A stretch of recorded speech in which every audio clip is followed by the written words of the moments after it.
కాబట్టి మహానుభావుడు సన్యాసాశ్రమ స్వీకారం చేస్తే తాను దేశమంతటా పర్యటన చేసి వైదిక మతాన్ని నిలబెట్టగలను అని చాలా చిన్న వయస్సులో 8వ ఏటనే సన్యాసాశ్రమ స్వీకారం చేసి లోకమంతటా పర్యటించి మనకందరికీ కూడా మళ్ళీ ఎన్నో ప్రకరణ గ్రంథాలు స్తోత్రాలు అందించి వైదిక మతము యొక్క ప్రమాణమును నిలబెట్టారు.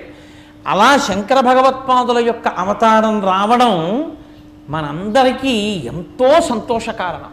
ఎందుచేత అంటే అలా శంకరాచార్య స్వామి వారి యొక్క అవతారమే వచ్చి ఉండకపోతే కారణం ఏమిటో తెలుసా అండి? మీరు ఒక పెద్ద విషయాన్ని పరిశీలనం చేయాలి. శంకరాచార్య స్వామి వారికి ఏ రాజుల ప్రాపకము లేదు. శంకరాచార్యుల వారి జీవితాన్ని మీరు పరిశీలించండి. ఆయన ఏ రాజుగారి అనుగ్రహానికి ఆయన వెంపర్లాడలేదు. నేను ఫలానా రాజుగారి చేయూతతో ప్రచారం చేస్తానని ఆయన చెప్పుకోలేదు. శంకరాచార్యుల వారి ముందున్న పరిస్థితి వేద ప్రమాణము నిలబడిన పరిస్థితి కాదు. చాలా క్లిష్టమైన స్థితిలో శంకరాచార్యుల వారు వచ్చారు. శంకరాచార్యుల వారు వెళ్ళిపోయేటప్పటికి అవతార పరిసమాప్తి చేసేటప్పటికి శంకరాచార్య స్వామి వారి అద్వైత సిద్ధాంతాన్ని అంగీకరించి నిలబడిన వారు తప్ప వేరొకటి నమ్మి నిలబడిన వారన్న వారికి కళ్ళేరు. అందరూ శంకరాచార్య స్వామి వారి యొక్క అనుగ్రహాన్ని పొందిన వాళ్ళే, అందరూ శంకరాచార్యుల వారి మార్గంలో వెళ్ళిన వాళ్ళే. మీరు గమనించండి జాగ్రత్తగా. అద్వైత సంప్రదాయం శంకరాచార్యుల వారు తీసుకొస్తే తర్వాత కొన్ని సంప్రదాయాలు వచ్చాయి. వచ్చిన అందులోకి కొంతమంది వెళ్ళారేమో. శంకరాచార్యుల వారి కాలంలో అందరూ వెళ్ళిపోవడం మాత్రం జరగలేదు. అది ఒక్క శంకరులకి చెల్లి. ఒక్క శంకరుల కాలంలోనే అందరూ శంకరాచార్య స్వామి మార్గంలోనే నిలబడ్డారు అద్వైత సంప్రదాయంలో. అందుకే శంకరులు ఒకచోట ఉండి ఒకచోట లేనివారు కారు.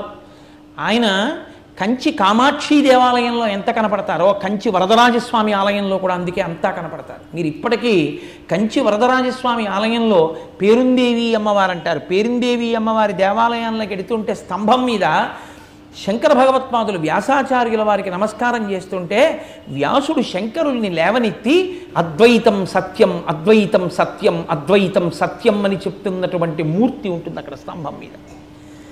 శంకరులు శంకరోతీతి శంకర, మహానుభావుడు లోకమునకు సుఖాన్ని అందించినటువంటి వాడు. వేద ప్రమాణాన్ని వైదికమైన మార్గాన్ని అందించినటువంటి మహోత్కృష్టమైనటువంటి స్వరూపం శంకర భగవత్పాదులు.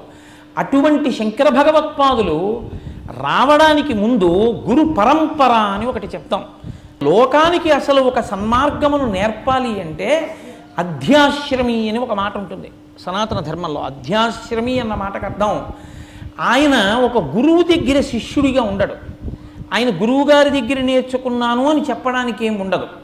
అంత మాత్రం చేత ఆయన ఆత్మజ్ఞానం పొందనివాడు అని చెప్పడానికి ఉండదు.